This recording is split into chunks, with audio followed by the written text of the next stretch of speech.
히브리서 13장은 시내산을 통과해서 시온산에 도착한 성도들이 세상에서 살아야 하는 삶에 대해서 말씀을 기록하고 있는 내용입니다. 오늘 7번째 말씀을 받고 있습니다.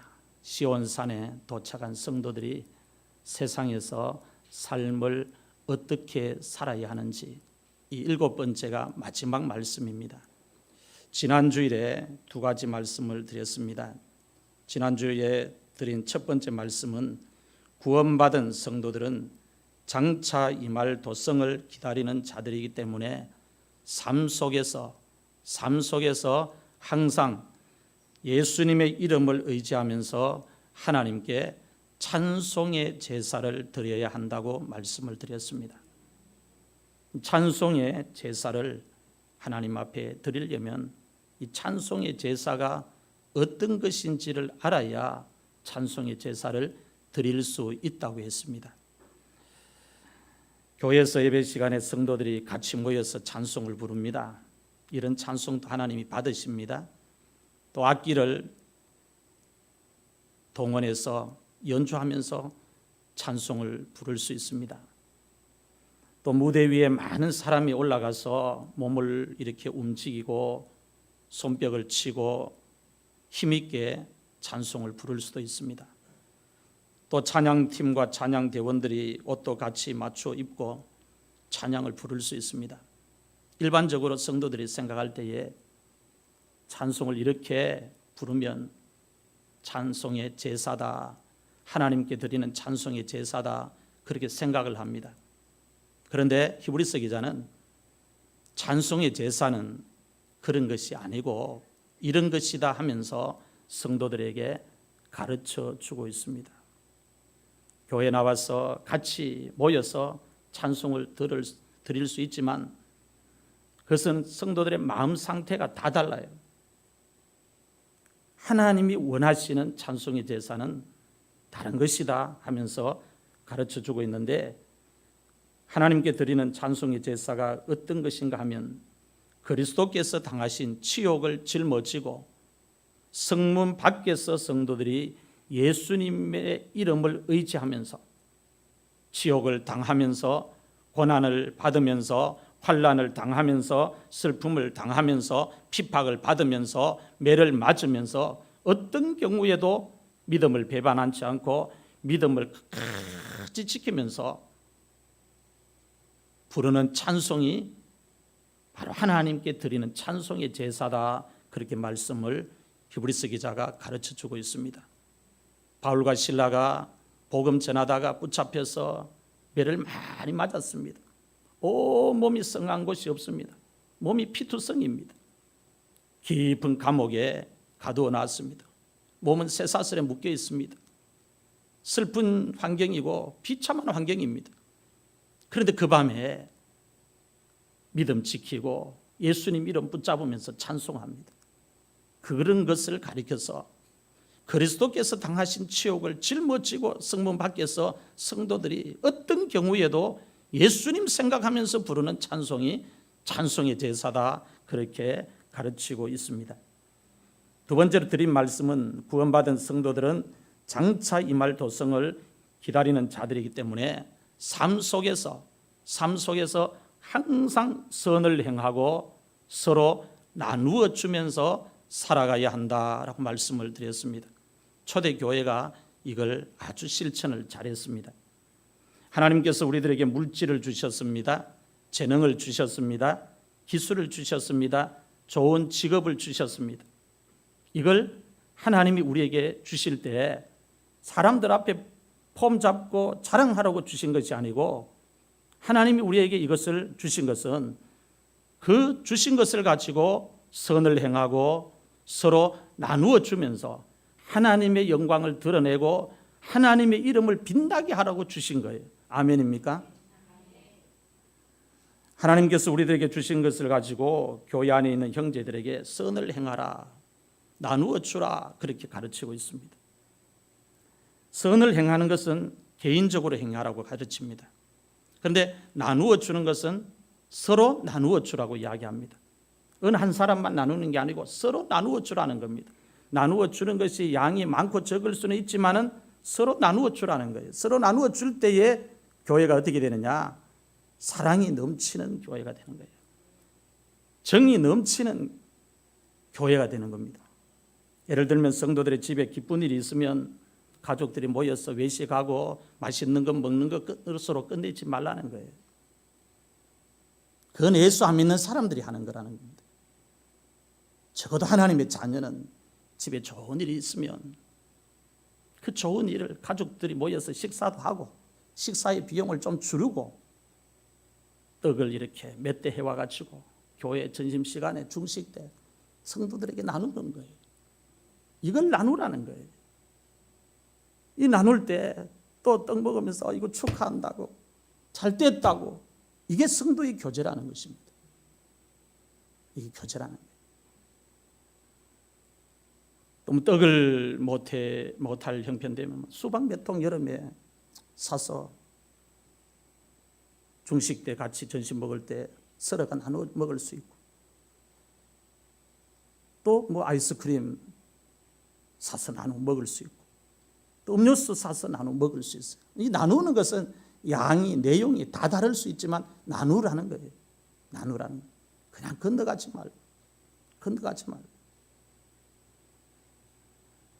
농사를 짓는 분들은 자신이 지은 농산물을 가지고 교회에서 성도들과 함께 나누면 됩니다. 각자가 나눌 수 있는 것이 있어요.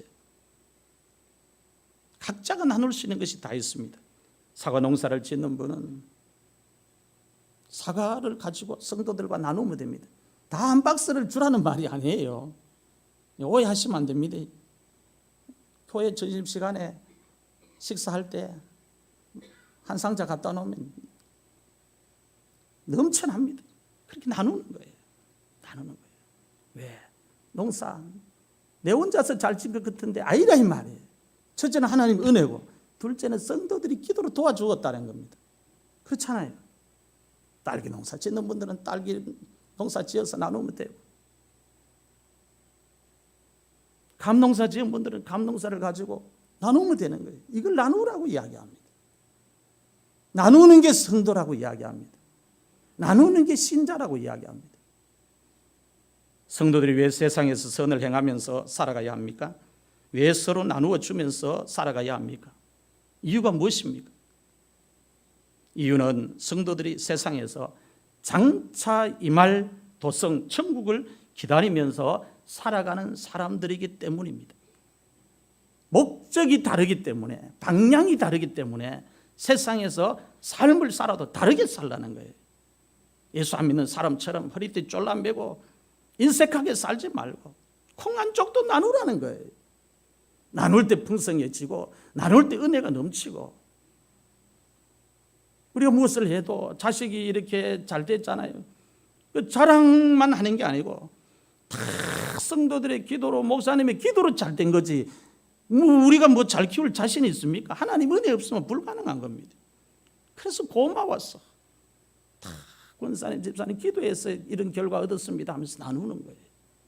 오늘 우리 교회에 이런 나눔이 있는 교회가 될 수 있기를 바랍니다.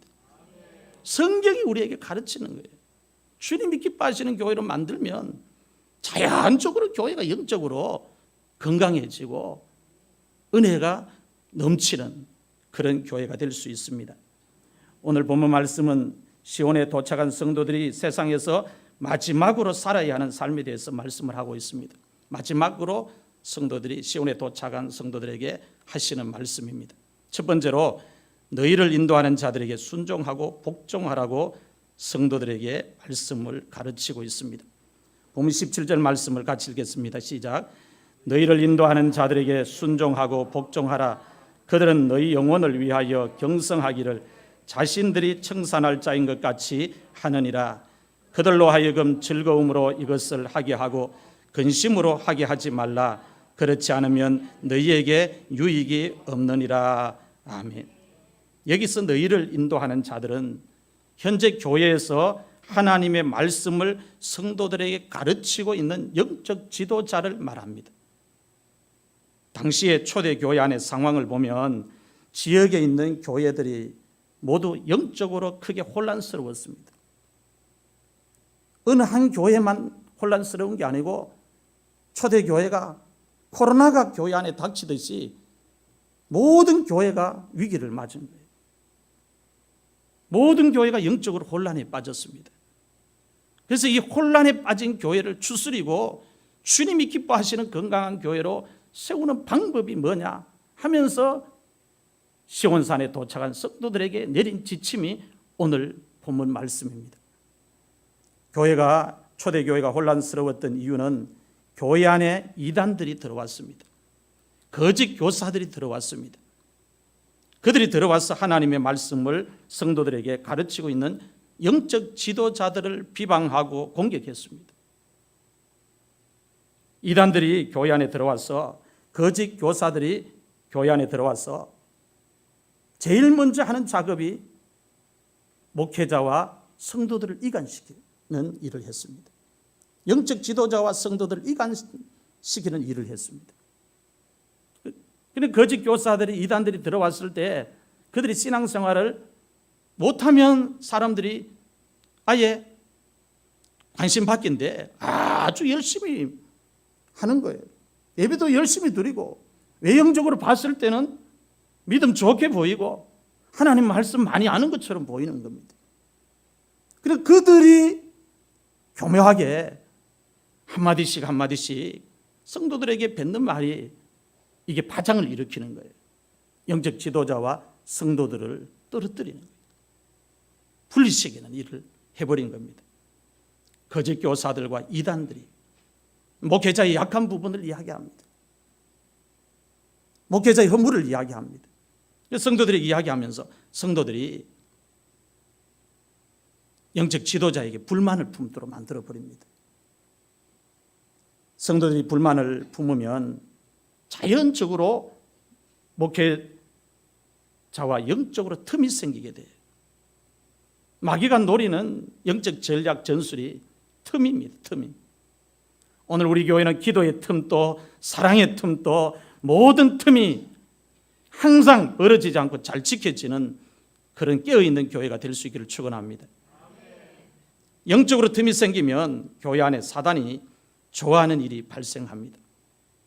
이단들이 들어와서 하는 전략이 바로 이겁니다. 거짓 교사들이 들어와서 하는 전략이 외형적으로는 경건하고 거룩하고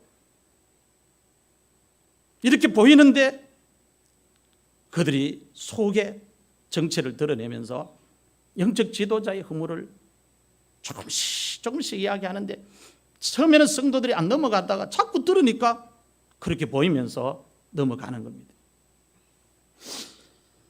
초대교회에도 교회 안에 일이 발생했습니다.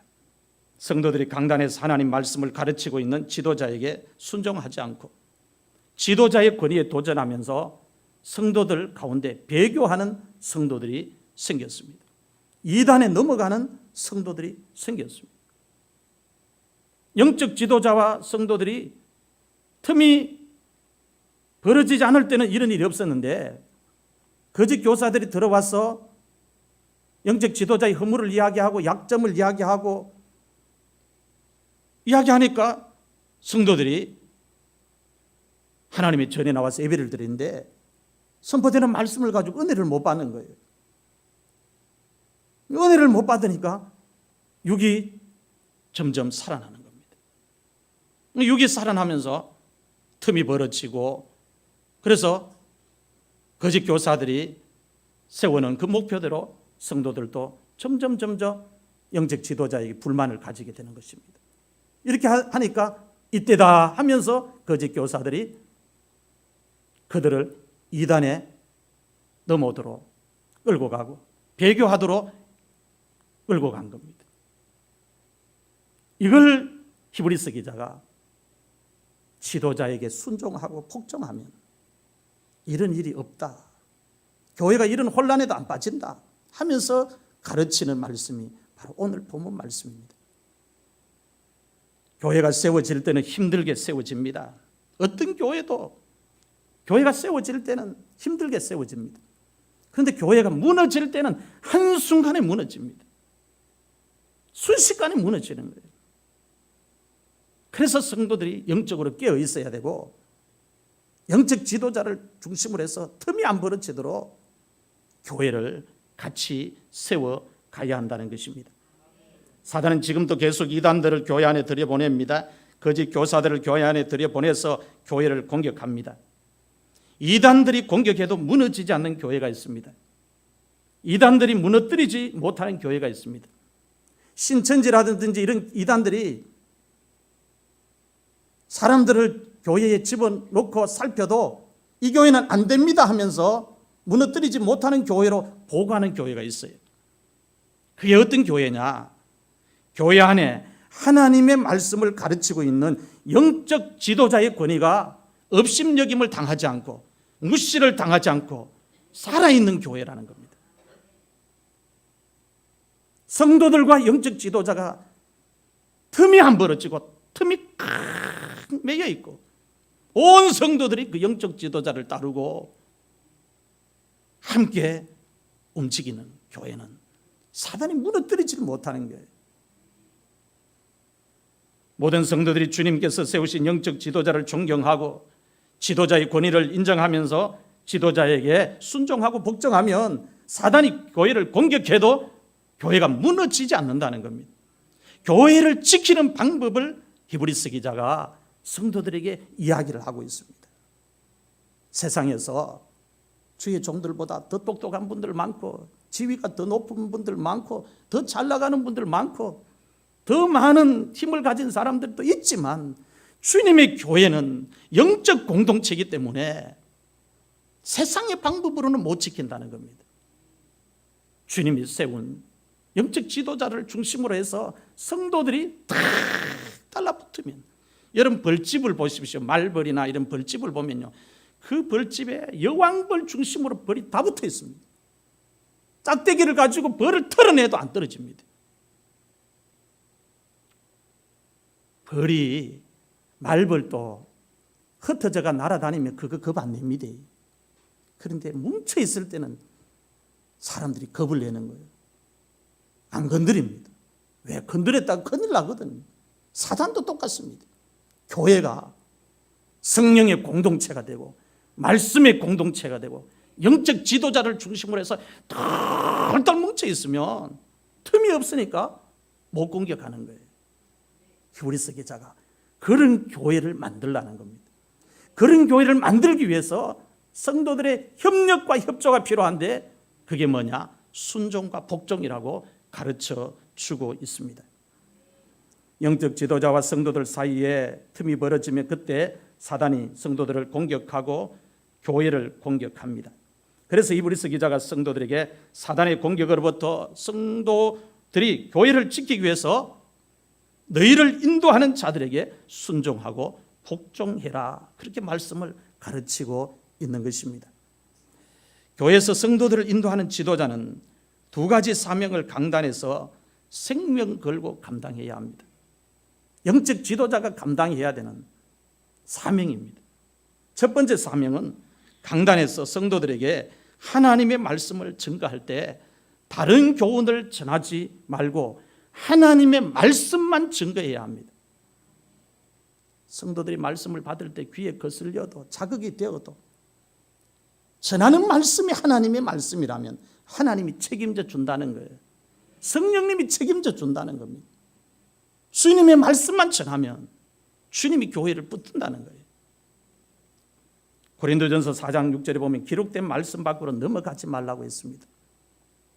그러니까 강단에서 주의 종이 나는 하나님이 세운 종이다 이런 사명의식이 있으면 입술을 하나님의 도구로 내놓는다는 거예요. 하나님의 말씀만 전한다는 거예요. 성경이 기록된 말씀만 전한다는 겁니다. 그래서 성령이 역사하도록 교회를 맡긴다는 것입니다. 강단에서 사람의 귀를 즐겁게 하는 말씀을 전하지 말고 하나님을 기쁘게 하는 말씀을 전해야 한다고 성경은 곳곳에 영적 지도자에게 주신 사명을 이야기하고 있습니다. 데살로니가 전서 데살로니가전서 2장 3절 4절 말씀을 같이 읽겠습니다. 시작. 우리의 권면은 간사함이나 부정에서 난 것이 아니요 속임수로 하는 것도 아니라 오직 하나님께 옳게 여기심을 입어 복음을 위탁받았으니 우리가 이와 같이 말함은 사람을 기쁘게 하려 함이 아니요 오직 우리 마음을 감찰하시는 하나님을 기쁘시게 하려 함이라. 아멘. 강단에 서서 하나님의 말씀을 전하는 영적 지도자는 자기 말을 하면 안 된다는 거예요. 하나님의 말씀을 전해야 된다는 거예요. 강단에 서면 제일 많은 유혹이 어떤 유혹인지 아십니까? 미운 교인이 눈에 들어와요. 들어오면 한마디 하고 싶은 거예요. 그 단계를 못 뛰어 넘어가면 설교자로서 실패합니다. 그런 유혹이 와도 하나님의 말씀이 아니면 다 가지치기를 해야 돼요. 그래야 하나님 말씀이라는 거예요. 그래서 말씀을 전하는 주의 종은 입을 하나님이 사용하시는 도구로 내놓아야 돼요. 자기 마음대로 기분풀이 하라고 사용하는 그런 입이 아니라는 겁니다. 하나님이 사용하도록. 그 하나님이 사용하던 입이 되도록 하려면 하나님의 말씀만 전하면 되는 거예요. 하나님 말씀만. 갈라디아서 1장 9절에서 10절 말씀을 같이 읽겠습니다. 시작. 우리가 전에 말하였거니와 내가 지금 다시 말하노니 만일 누구든지 너희가 받은 것 외에 다른 복음을 전하면 저주를 받을지어다. 이제 내가 사람들에게 좋게 하랴 하나님께 좋게 하랴 사람들에게 기쁨을 구하랴 내가 지금까지 사람들의 기쁨을 구하였다면 그리스도의 종이 아니니라. 아멘. 바울의 고백입니다. 바울의 머리는 헬라 철학이 꽉 차 있는 사람입니다. 바울보다 똑똑한 사람은 없습니다. 지금으로 치면 바울은 최고의 학부의 박사학위를 여러 개 갖고 있는 그런 사람입니다. 그 바울이 자기 지식을 말하고 싶은 유혹이 얼마나 많았겠습니까? 그 자기 지식을 이야기하면 사람들이 들을 때 야, 바울 대단하네, 바울 유식하네, 똑똑하네 이렇게 말할 수 있는데 바울은 그 시대 지식층들에게 그리스도의 복음을 이야기하니까 수준이 낮은 사람으로 떨어지는 바울이 이야기합니다. 내가 사람의 귀를 즐겁게 하고 사람을 만족시키기 위해서 입을 열지 않는다. 그럼 내가 사람을 기쁘게 하는 사람이다. 종이다. 하나님을 기쁘게 하는 종으로 나는 살겠다. 그런 고백인 거예요. 그러니까 영적 지도자는 강단에서 머릿속에 어떤 지식이 들었든지 강단에 설 때는 다 비우고 신구약 성경 66권만 가지고 하나님 앞에 자기를 내놓아야 된다는 거예요. 그럴 때 하나님이 쓰신다는 겁니다. 그럴 때 하나님이 그 입을 통해서 말씀만 전하게 하시는 거예요. 두 번째 영적 지도자가 강단에서 감당해야 되는 사명은 강단에서 기도의 무릎을 열심히 꿇어야 합니다. 지도자의 영성은 기도의 무릎에서 나옵니다. 성령 충만도 기도의 무릎에서 나와요. 말씀의 영성도 기도의 무릎에서 나옵니다. 하나님께서 주신 은사도 기도의 무릎에서 나옵니다. 경건의 능력도 기도의 무릎에서 나옵니다. 사단의 경관진을 무너뜨리는 것도 기도의 무릎에서 나옵니다. 성령의 역사도 기도의 무릎에서 나옵니다. 영적 지도자가 반드시 감당해야 되는 사명이 강단에서 무릎 꿇는 걸 중요하게 여겨야 된다는 겁니다. 교회가 커지다 보면 유혹이 옵니다. 그리고 세상에서 그리고 또 노예나 여러 기관에 포지션이 만들어집니다. 교회가 크기 때문에. 그러다 보면 제일 중요한 걸 빼앗깁니다. 무릎 꿇는 시간을 빼앗깁니다. 그걸 조절을 잘해야 하나님 앞에 버림받지 않습니다. 그리고 어떤 경우에도 내가 강단해서 몇 시간은 내가 무릎 꿇는다. 그걸 하나님 앞에 정했으면 하늘이 두 조각 나도 지켜야 돼요. 지켜야 돼요. 그게 영적 지도자입니다. 내색하지 않고 영적 지도자가 강단에서 무릎 꿇는 것만큼 왜 그러냐? 성도들이 교회 와서 예배드리고 말씀 듣고 기도할 때 강단에서 목사님이 기도를 우렁차게 하고 뜨겁게 하고 오래 앉아서 기도에 그 무릎이 강하면 성도들이 든든하다는 거예요. 목사님 기도해 주십시오 이렇게 한마디만 하면 우리 목사님 뒤에서 기도로 받쳐준다, 이런 위안이 생긴다는 거예요. 기도의 무릎이 바로 그런 것이라는 겁니다. 그래서 영적 지도자가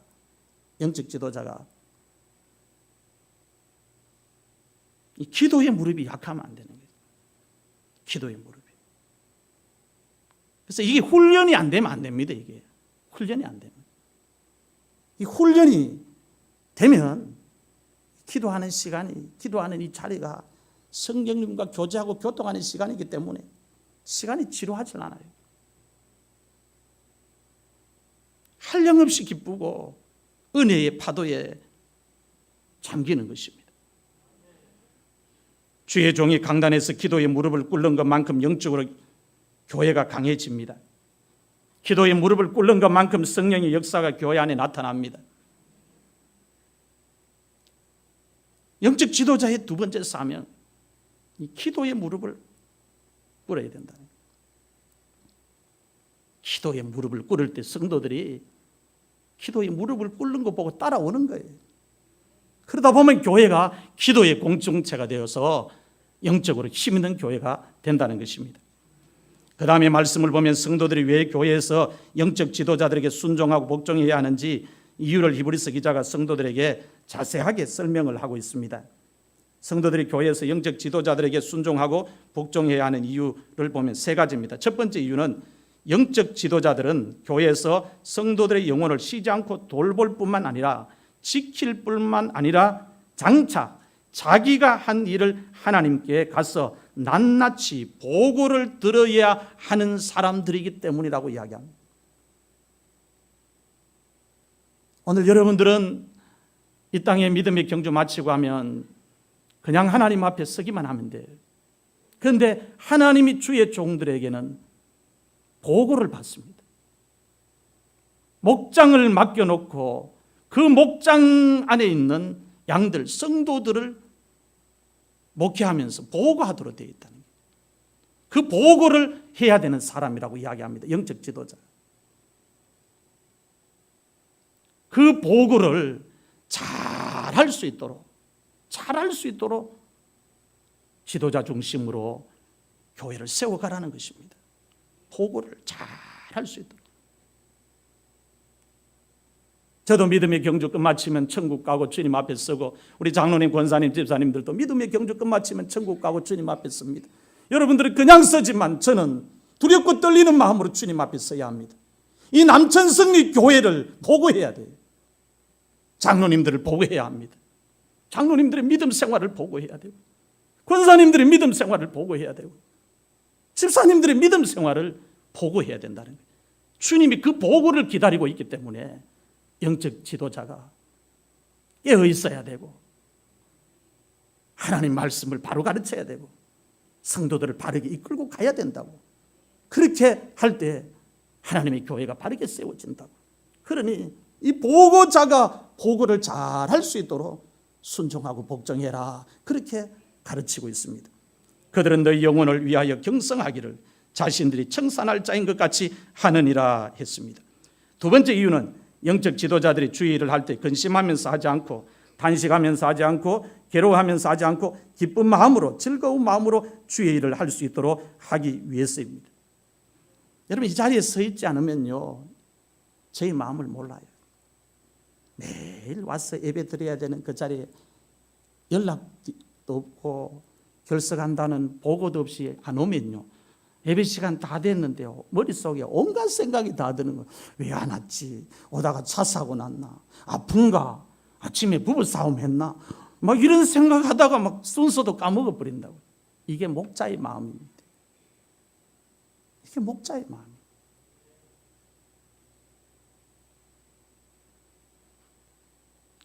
그래서 영적 지도자들이 하나님의 교회를 섬길 때 기쁜 마음으로 주의 일을 신나게 할 수 있도록 도와라는 거예요.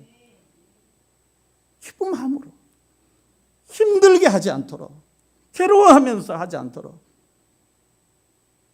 오늘 목회자와 성도들과 관계가 불편해서 목회자가 기쁜 마음으로 목회해야 되는데 밤새도록 뒤에 앉아가 나 힘들어요. 목회 뭐 하겠습니다. 이렇게 하지 말라는 거예요. 하나님, 저 너무 행복합니다.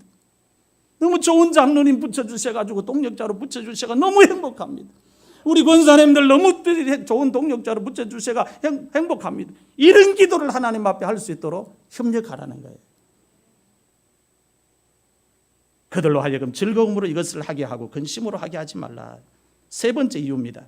영적 지도자들에게 순종하고 복종하지 않으면 성도들에게 유익이 없기 때문이라고 이야기합니다. 그렇지 않으면 너희에게 유익이 없다. 유익이 없느니라 이렇게 말씀합니다. 순종과 복종을 세 번째 이유의 유익으로 연결시켜버려요. 세 가지 이유 때문에 성도들이 교회에서 영적 지도자에게 순종하고 복종해야 한다고 가르치고 있습니다. 여기서 유익은 하나님께서 성도들에게 내려주시는 복과 상관이 있어요. 은혜와 상관이 있고 형통과 상관이 있고 평안과 상관이 있습니다. 이런 유익이 우리가 교회 다니면서 신앙생활하면서 영적 지도자와 협력하면서 누려야 되는 거예요. 누려야 되는 거예요. 이런 순종과 복종을 통해서 교회를 함께 세워갈 때에 하나님이 유익하게 한다는 거예요. 은혜도 주고 복도 주고 형통하게 해주고 평안하게 해준다는, 그렇지 않으면 너에게 유익이 없다. 그렇지 않으면 너에게 유익이 없다는 이 말씀은 교회에서 영적 지도자들이 주의 일을 할 때 성도들이 기쁜 마음으로 하도록 하지 않고 근심하면서 하도록 하고 괴로워하면서 하도록 하고 탄식하면서 하도록 하면 하나님께서 내려주시는 복으로부터 은혜로부터 형통으로부터 거리가 멀어진다는 말씀입니다. 이왕 예수 믿을 바에야 복 받아야지요. 은혜 받아야지요. 형통해야지요. 평안한 삶을 살아야지요. 이걸 왜 우리가 놓칩니까? 우리가 잘못해서 그럴 필요 없지 않습니까? 순종과 복종은 성숙의 문제고 성장의 문제입니다. 성도들이 영적으로 성장하고 성숙하면 교회에서 영적 지도자에게 순종하고 복종하는 것은 쉽습니다. 어렵지 않습니다. 간단합니다. 반대로 성도들이 교회에서 영적 지도자와 등을 치고 말씀을 가르치는 자와 등을 치면 그때부터 믿음 생활이 힘들어지는 거예요. 영적으로 성숙하고 성장을 하는 것도 멈추게 됩니다. 불가능하게 됩니다. 마음속에 기쁨이 사라지고 영혼이 공고하게 됩니다. 하나님께서 말씀을 통해서 내려주시는 은혜를 공급받지 못하게 됩니다.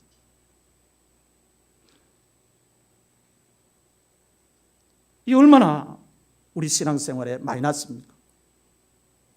그래서 바울이 갈라디아 교회 성도들에게 가르침을 받는 자는 말씀을 가르치는 자와 모든 것을 함께 하라고 성도들에게 말씀을 가르치고 있는 것입니다. 갈라디아서 6장 6절 말씀을 같이 읽겠습니다. 시작. 가르침을 받는 자는 말씀을 가르치는 자와 모든 좋은 것을 함께 하라. 아멘. 말씀을 가르치는 자와 성도들이 좋은 것을 함께 하라는 거예요. 좀 더 직설적으로 표현하면 여러분들이 짜장면 집에 가서 짜장면을 시켜 먹습니다. 짜장면 먹다가 목사님이 생각나는 게라. 우리 목사님 짜장면 좋아하시는데 혼자 먹으니까 얼마나 미안한지 다음에 목사님 짜장면 이런 걸 이야기하는 거예요. 큰 걸 뭐 나누는 게 아니에요. 이게 별것 아닌 것 같은데 성도가 목회자를 그렇게 끌어안고 사랑하면 성령님이요 붙여주는 거예요. 주의 종과 붙여주는 거예요. 동력자로 붙여주고 협력자로 붙여주고 붙여주는 거예요. 다시 한 번 더 오늘 본문 17절 말씀을 같이 읽겠습니다. 시작. 너희를 인도하는 자들에게 순종하고 복종하라. 그들은 너희 영혼을 위하여 경성하기를 자신들이 청산할 자인 것 같이 하느니라. 그들로 하여금 즐거움으로 이것을 하게 하고 근심으로 하게 하지 말라. 그렇지 않으면 너희에게 유익이 없느니라. 아멘. 하나님께서 오늘 주신 본문 17절 말씀을 여러분들 모두 믿음으로 받을 수 있기를 축원합니다. 두 번째로 영적 지도자를 위해서 기도하라고 말씀을 가르치고 있습니다. 시온산에 도착한 성도들이 마지막으로 살아야 되는 삶입니다. 영적 지도자를 위해서 기도해라. 본문 18절 19절 말씀을 같이 읽겠습니다. 시작. 우리를 위하여 기도하라. 우리가 모든 일에 선하게 행하려 함으로 우리에게 선한 양심이 있는 줄을 확신하노니 내가 더 속히 너희에게 돌아가기 위하여 너희가 기도하기를 더욱 원하노라. 아멘. 교회에서 영적 지도자가 감당해야 하는 중요한 사명 중에 하나가 성도들의 영혼을 위해서 매일 기도하는 것이라 했습니다. 그런데 성도들도 교회에서 신앙생활을 하면서 잊지 말고 해야 하는 중요한 일이 있어요. 그 중요한 일이 뭔가, 성도들이 매일 잊지 말고 해야 하는 중요한 일이 뭔가 하면 영적 지도자를 위해서 기도하는 일이라고 이야기합니다. 주의 종도, 영적 지도자도 성도들을 위해서 기도하고 성도들도 영적 지도자를 위해서 기도하는 거예요. 기도도 이런 기도가 있습니다. 하나님 아버지, 우리 목사님 이거 꼰치게 해주십시오, 저거 꼰치게 해주십시오. 맨날 고쳐달라고 기도하는 사람도 있어요. 자기는 안 고치고 맨날 고쳐달라는 거예요. 그런 기도를 이야기하는 게 아니고, 하나님, 우리 목사님 은혜 주십시오. 붙들어 주십시오. 능력 부어 주시고 은혜 베풀어 주시고. 제가 힘이 없어가 목사님에게 동력자 못 되고 큰 힘이 못 되는데 하나님 큰 일을 붙여 주셔가 우리 목사님 목회 하나님 마음껏 쓰실 수 있도록 도와주시고 주의 교회도 같이 빛이 나게 하시고 영광스럽게 쓰임받게 해주십시오. 목사님 자녀들도 하나님 복을 주시고.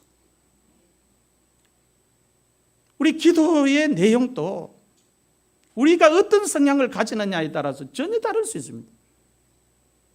우리 성도들에게 기도 요청은 주의 종들이 영적으로 지치지 않도록 기도를 좀 도와달라는 거예요. 붙들어 달라는 겁니다. 사단이 교회를 무너뜨리기 위해서 가장 많이 사용하는 방법이 영적 지도자를 공격하는 것입니다. 이스라엘 자손들이 르비딤에서 장막을 쳤습니다. 장막을 쳤는데 르비딤에서 큰일이 일어났습니다. 르비딤에서 장막을 쳐서 좀 편안하게 쉬려고 하는데 그때 아말렉이 쳐들어옵니다. 아말렉이 쳐들어와서 이스라엘 자손들을 공격합니다.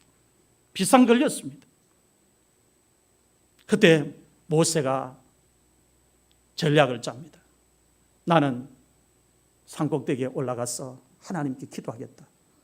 여호수아, 너는 이스라엘 자손들을 뽑아서 아말렉과 싸워라. 그렇게 아말렉과 싸우는 전략을 짜고 모세가 하나님의 지팡이를 손에 잡고 산꼭대기에 올라갑니다. 모세가 혼자 올라간다고 하니까 그때 아론과 훌도 저희들도 같이 가겠습니다 하고 동참을 합니다. 그 산꼭대기에 올라가서 평지에서 르비딤에서 전쟁하는 걸 다 보입니다. 모세가 손을 들고 기도합니다. 모세가 손을 들고 기도하니까 이스라엘이 이기고 했습니다. 기도하다가 모세의 손이 내려오니까 아말렉이 이기고 했습니다. 아론과 훌도 같이 보는 거예요. 모세도 봅니다. 손이 내려오니까 아말렉이 이기고 손을 올리니까 이스라엘이 이기니까 이 하루 종일 손 들고 있으니까 힘이 드니까 또 내려옵니다. 그러니까 아말렉이 또 이기는 거예요. 아론과 훌이 안 되겠다 싶어가지고 양쪽에서 모세의 팔이 내려오지 않도록 붙들고 있는 거예요. 들고 있는 사람도 힘들지만 붙들고 있는 사람도 힘듭니다. 이렇게 해서 르비딤에서 이스라엘 자손이 아말렉과 싸워서 이겼다고 이야기하고 있습니다. 이와 같이 성도들도 영적 지도자들이 교회에서 손을 들고 하나님께 기도할 때 그 기도의 손이 내려오지 않도록 아론과 훌처럼 양쪽에서 기도하는 그 손을 붙들어 주어야 한다는 거예요. 붙들어 주어야 함께 승리하고, 붙들어 주어야 사단의 공격에서도 교회를 지켜내고, 붙들어 주어야 아말렉도 물리칠 수 있다는 것입니다. 출애굽기 17장 8절에서 12절 말씀 같이 읽겠습니다. 시작. 그때에 아말렉이 와서 이스라엘과 르비딤에서 싸우니라. 모세가 여호수아에게 이르되 우리를 위하여 사람을 택하여 나가서 아말렉과 싸우라. 내일 내가 하나님의 지팡이를 손에 잡고 산꼭대기에 서리라. 여호수아가 모세의 말대로 행하여 아말렉과 싸우고 모세와 아론과 훌은 산꼭대기에 올라가서 모세가 손을 들면 이스라엘이 이기고 손을 내리면 아말렉이 이기더니 모세의 팔이 피곤함에 그들이 돌을 가져다가 모세의 아래에 놓아 그가 그 위에 앉게 하고 아론과 훌이 한 사람은 이쪽에서 한 사람은 저쪽에서 모세의 손을 붙들어 올렸더니 그 손이 해가 지도록 내려오지 아니한지라. 아멘. 가슴 설리잖아요. 모세가 얼마나 기뻤겠습니까? 혼자 기도했으면 손이 벌써 내려왔을 텐데 이 아론과 훌이 양쪽을 붙잡아 주었어. 손이 안 내려왔습니다. 기도로 승리했습니다. 아말렉을 물리쳤어요. 이스라엘 자손들이 모세와 영적으로 한 팀이 되어서 아말렉과 싸워서 이겼습니다. 성도들의 영적 지도자를 위해서 기도하면 개인적으로 성도에게 나타나는 영적 현상이 있습니다. 어떤 현상이 영적으로 나타나는가 하면 성도에게 주의 종과 영적으로 거리가 가까워지는 현상이 나타납니다. 주의 종과 관계가 좋아지는 현상이 나타납니다. 이상하게 목사님을 위해서 매일 기도했는데 목사님과 거리가 가까워져 버린 거예요. 주의 종과 관계가 좋아져 버린 거예요. 나는 별로 노력한 것도 없는데 그런 현상이 나타나는 거예요. 이걸 가지고서 은혜라고 이야기합니다. 가까워질 때 은혜 받습니다. 제가 강단에서 아무리 하나님 말씀을 전해도요, 저와 여러분의 거리가 멀어지면 말씀 안 들어갑니다. 10년을 이 말씀을 똑같이 전해도 안 들어갑니다. 그건 불행입니다. 유익이 하나도 없는 거예요. 하나님이 성도에게 복을 줄 때, 은혜를 줄 때 첫 번째 작용이 주의 종과 가까워지게 하는 거예요. 주의 종과 가까워지. 그래서 성경의 말씀을 들으면 말씀이 달아요. 그래서 새벽이 또 기다려지고 주일이 또 기다려지는 거예요. 오늘 여러분에게 이런 은혜가 임할 수 있기를 바랍니다. 성도들이 믿음 생활하면서 주의 종과 관계가 불편하지 않고 좋아야 합니다. 관계가 좋아야 성도들이 교회에서 신앙생활할 때 마음이 즐겁고 기쁘고 집에서 교회 올 때 발걸음이 안 무거워요. 하나님이 이걸 아는 거예요. 그래서 이걸 알기 때문에 주의 종과 거리를 가까워지도록 하는 방법이 기도라고 이야기합니다. 기도하면 성령이 목사님 마음속에 들어가도 역사하고 장로님 마음속에 들어가도 역사하고 권사님 마음속에 들어가서 결국은 뭐예요? 하나가 되게 하시는 거예요. 그게 기도의 힘이고 그게 기도의 능력이고 그게 기도의 역사입니다. 성경에 기록되어 있는 복을 성도들이 믿음 생활하면서 하나님으로부터 받습니다. 성도들이 하나님으로부터 받는 여러 가지 복 안에 영적 지도자와 관계가 좋은 복이 들어있어요. 여러분 이 복을 놓치지 말기를 바랍니다. 이 복을 놓치지 말기를 바라요. 이 복을 여러분이 여러분의 복으로 만들어야 됩니다. 그래야 믿음 생활도 승리할 수 있고 그래야 하나님이 주신 복도 하나도 놓치지 않고 다 지킬 수 있어요. 성도들이 교회에서 영적 지도자와 관계가 좋은 복을 계속 받아 누리려면 매일 해야 하는 일이 영적 지도자를 위해서 기도하는 것입니다. 새벽기도 못 나와도 피곤해가 못 나와도 일터에 가서도 기도하는 거예요. 그렇게 기도하다 보면 성령님이 은혜 주시는 겁니다. 기도하면 주의 종과 성도들이 영적으로 통하도록 성령께서 은혜를 내려주시고 기도하면 주의 종과 성도들이 영적으로 거리가 가까워지도록 성령께서 은혜를 베풀어 주십니다. 우리는 하나님의 역사를 믿는 사람들 아닙니까? 우리는 하나님의 은혜를 믿는 사람들 아닙니까? 그 은혜를 믿고 그 성령의 역사를 믿는다면 기도로 해결 못할 문제가 없다는 것입니다. 데살로니가전서 5장 25절 말씀을 보면 바울이 데살로니가 교회 성도들에게 기도를 요청하고 있습니다. 말씀 같이 읽겠습니다. 시작. 형제들아 우리를 위하여 기도하라. 곳곳에 바울이 기도를 요청하고 있습니다. 바울 정도면요 성도들이 기도 안 해도 사역할 수 있지 않겠어요? 손만 대면 병든 사람 다 일으켜 세우고 바울 대단하잖아요. 온갖 은사를 그 몸에 다 지니고 있잖아요. 셋째 하늘까지 올라가고 모든 방언을 다 통언하고 영분별까지 있고 귀신도 벌벌 떨 정도로 바울을 알아보는 이런 영권을 가진 주의 종이고 사도인데 그가 뭐가 부족해서 성도들에게 교회를 향해서 편지 쓰면서 우리를 위해서 기도해라. 우리를 위해서 기도해라. 이렇게 부탁을 하겠습니까? 기도만이 한 팀이 되고 원팀이 될 수 있기 때문이라는 거예요. 기도하면 하나가 된다는 거예요. 기도하면 성령이 역사하시기 때문에 영적으로 소통하게 된다는 겁니다. 소통하게 된다는 거예요. 영적 지도자들은 성도들이 옆에서 같이 기도해 줄 때 힘이 생깁니다. 기도의 힘은 대단하잖아요. 기도의 능력도 대단하잖아요. 기도하면 하늘 문이 열리잖아요. 엘리야가 기도를 했을 때 하늘에서 물이 떨어지고 그 3년 6개월 동안 그 가물었던 땅에 하늘 문이 열려 비가 내렸잖아요. 그게 기도의 힘이고 기도의 능력이라는 거예요. 영적 지도자와 성도들이 기도로 한 팀이 되고 기도로 원팀을 이루면 사단이 교회를 무너뜨리지 못한다는 겁니다. 그래서 히브리서 기자가 시온산에 도착한 성도들에게 두 번째 지침을 영적 지도자를 위해서 기도해라. 우리가 뭐 큰 죄를 지어가 회개할 게 아니고 여러분 이 기도 못 드렸다면 하나님 제가 너무 죄송해요. 오늘 하나님 목사님 말씀 듣고 내가 이 중요한 걸 내가 빠뜨렸네요. 하나님 이제부터는 기도하겠습니다. 이제부터는 내가 열심히 기도해서 제가 동력자 되고 제가 기도로 힘을 보태겠습니다. 이런 은혜가 여러분에게 있기를 바랍니다. 오늘 본문 말씀 18절도 우리를 위하여 기도하라고 가르칩니다. 본문 19절 말씀도 내가 속히 너희에게 돌아가기를 위하여 너희가 기도하기를 원한다고 했습니다. 사랑하는 성도 여러분, 시온산에 도착을 한 성도들이 세상에서 마지막으로 살아야 되는 두 가지 삶에 대해서 오늘 여러분들에게 말씀을 드렸습니다. 첫 번째로 드린 말씀은 교회에서 성도들을 인도하는 영적 지도자에게 순종하고 복종해라. 교회를 사탄에게 빼앗기지 않기 위해서 말씀하신 지침입니다. 두 번째는 드린 말씀은 사단이 교회를 공격하지 못하도록 영적 지도자를 위해서 기도하라는 거예요. 기도로 한 팀을 이루어라고 이야기합니다. 기도로 원팀을 이루어라고 이야기합니다.